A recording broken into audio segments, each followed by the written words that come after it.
চুই ঝালের ব্যবহারে মাংসের স্বাদ অনেক বৃদ্ধি পায়। আসসালামু আলাইকুম রহমতুল্লাহ। এইচকে বহুমুখী খামার ইউটিউব চ্যানেল এবং ফেসবুক পেজে আরেকটি নতুন পর্বে আপনাদেরকে স্বাগতম। আপনারা দেখতে পাচ্ছেন খুলনার বিখ্যাত চুই ঝাল।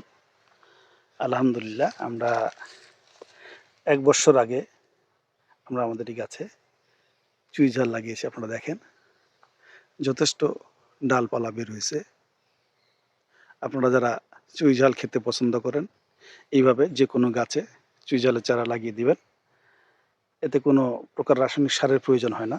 আমরা জৈব সার ব্যবহার করবেন, তাতে হয়ে যাবে। দেখেন, আর 1-1.5 বছর পরে আমরা এখান থেকে চুই ঝাল হারভেস্ট করতে পারবো। দেখেন, চুই ঝালের ব্যবহারে মাংসের স্বাদ অনেক বৃদ্ধি পায়।